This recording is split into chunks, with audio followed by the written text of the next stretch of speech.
No weapon that's formed against me shall prosper. It won't work. No weapon that's formed against me shall prosper. My name is Terrence Hines. I grew up on the east side of Baltimore. Hi, I'm Father Peter Lyons. I'm the pastor of this Church of St. Wenceslas here in East Baltimore, a church that's been here for over 100 years in this neighborhood.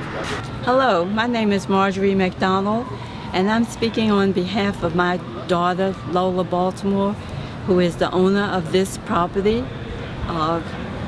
She bought this house in 1978. My name is Donald Gresham. I'm a longtime resident of East Baltimore.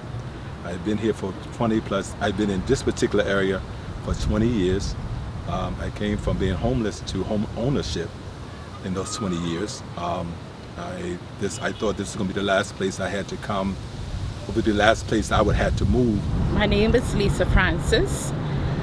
I am a resident. I used to live on 2018 Ashland Avenue. I've been relocated by EBDI together with John Hopkins in the city to 1117 McDonough Street. I lived on Ashland Avenue. It was real hard. It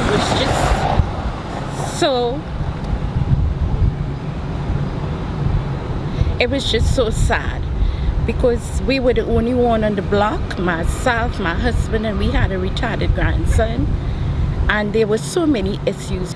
And EBDI, there were so many lies, that they keep saying to us and telling us it would have been okay, but it was not okay.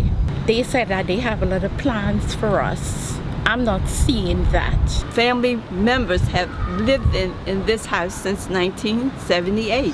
And we have been a part of this community even when the drug people were running up and down the street, shooting through our windows and all of that. We stayed here. We didn't move. We didn't try to run away. So, it's been a very bitter situation, and it's allowed us to sometimes feel alienated from the process. We felt like we're not part of the voices of the community.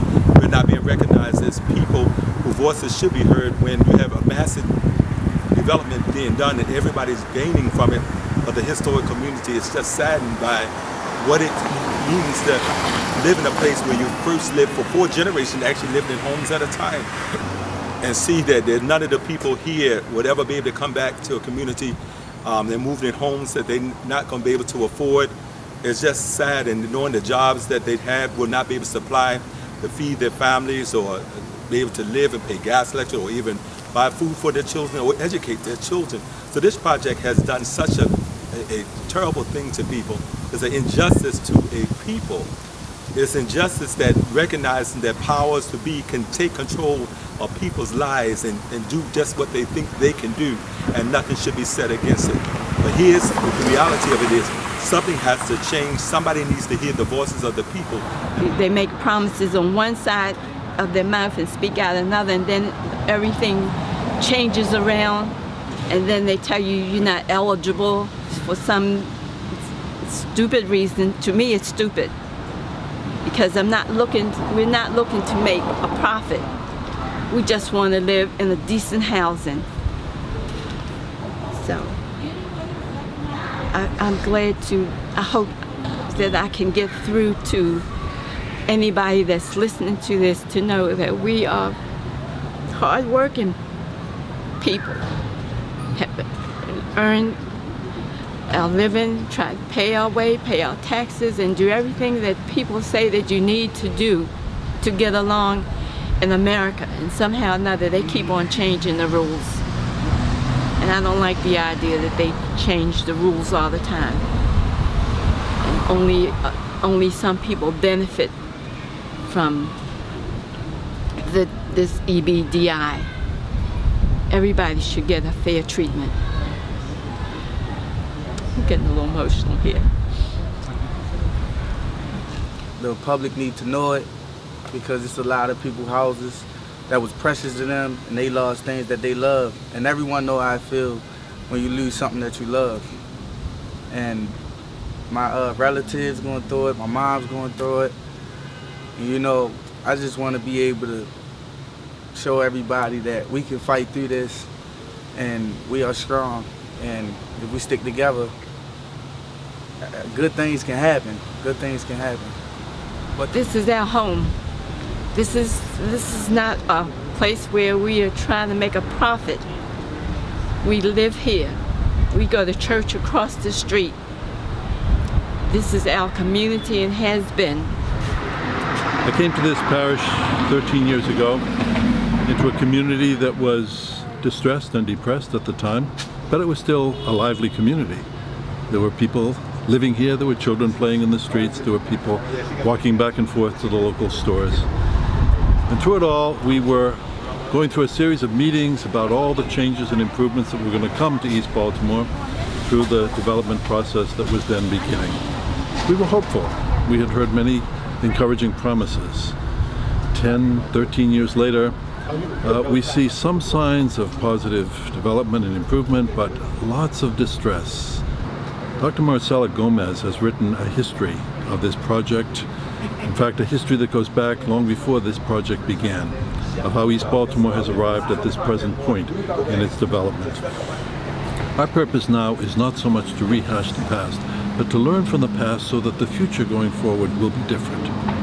We want it to be a future which is developed from the bottom up rather than from the top down. We want our residents, our community members, our stakeholders to be involved in the project going forward.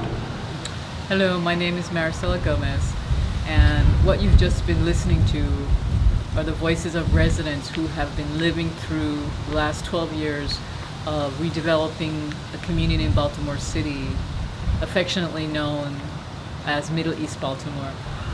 What you're hearing residents voicing and demanding is equity in benefit. Everyone has to benefit, and we need to figure out how to do that. We need to figure out how people can become business owners, not stay in low income jobs where they just keep working crazy hours with minimum wage or no benefits. Can the residents who live through the years of the crime and the grime, the drugs, the police not coming when they were needed, the deterioration of the buildings, the lead in the homes, the lack of safety in the street. Can the residents who live through this, can they be a part in how their community is rebuilt?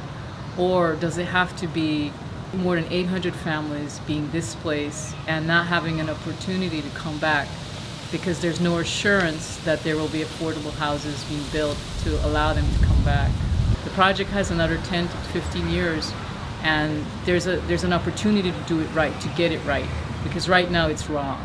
And so how do we move toward justice? How do we move toward equity? How do we move toward benefit for everyone?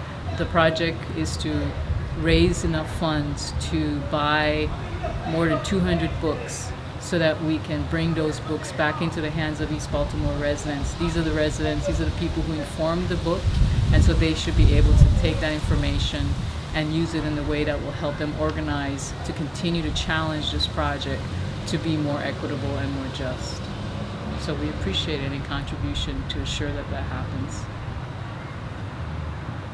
No weapon that's formed against us will prosper.